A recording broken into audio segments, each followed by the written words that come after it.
Hey guys, Improvement Pill here. I run a channel very similar to Practical Psychologies, and today we're going to be talking about a very popular topic. Studies have found time and time again that attractive people have a significant advantage in many areas of life. On average, politicians who are considered better looking have 20% more votes than their competitors. Companies with better looking executives have higher sales numbers. Better looking people have a higher chance of being hired, a better chance of having a healthy sex life, make 5% more money, and live happier lives on average. However, contrary to popular belief, attractiveness isn't just the looks that you're born with. A study conducted by Harvard in 2011 found that women who used makeup to enhance their attractiveness were perceived as significantly more trustworthy, likable, and competent. Attractiveness is something that you can cultivate, something that you can work towards, and in this video I'm going to give you 3 practical tips that will help you do so. Number 1 is fitness. There's so many guys out there that complain about their height, their face, their body shape. They assume that just because they were born with certain features, they're never going to be attractive. The truth of the matter is you don't have to be 6 feet tall. I'm only 5'6". And you don't have to have a face like James Franco. But what you do need to do is take care of your body. I've seen this over and over again with clients that I've worked with. Many of them will complain about their looks and then send me pictures of themselves to try and prove a point. They'll say things like,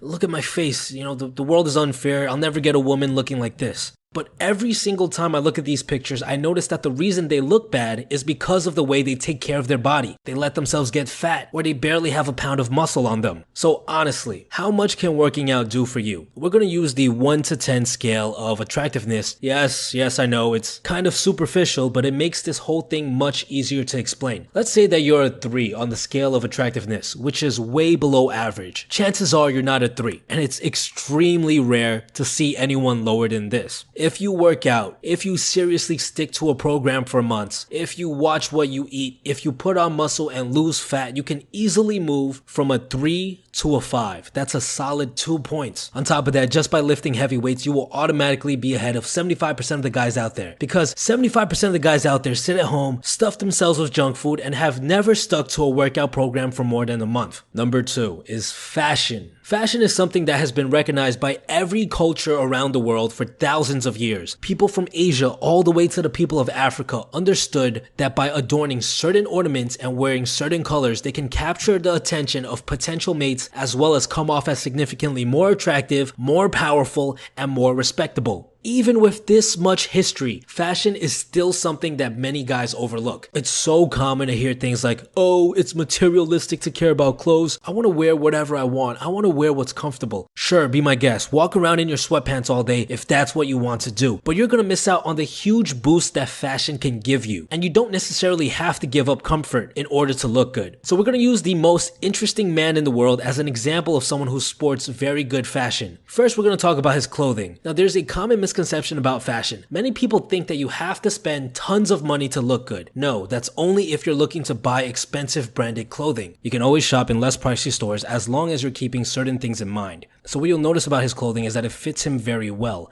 Not too big, not too small. He also does something that's called color blocking, in which you take 2 colors that contrast each other very well. A common combination of this is white and black. His white comes from the hair and the black comes from the suit. Speaking of which, his hair and beard looks well kept after. It looks neat and it's well shaped. If you look at his hands, you'll notice that he's wearing a ring that is silver and a watch that is also silver. You want to make sure that your accessories match. These are just some quick pointers in regards to fashion, but if you apply them, you'll definitely see an improvement in your overall look. So just how much can improving your fashion help with your overall attractiveness? Well, let's take that example from before. Let's say you started taking fitness very seriously and you got really fit and now you're at a 5. If you improved your fashion sense and dressed to the best of your abilities, color blocking, perfect fitting clothes, accessories, a nice haircut, perfect hygiene, you can easily move to a 7. That's another 2 points. Last but definitely not least, number 3 is your body language. This is by far the most important out of the 3 because although fitness and fashion helps increase your attractiveness, poor body language will destroy your image the moment somebody interacts with you. Good body language, on the other hand, shows authority as well as respect, and it makes you significantly more attractive. If you don't have good body language, it doesn't matter how physically attractive you are because people will walk right over you, and you'll often be the target of bullying.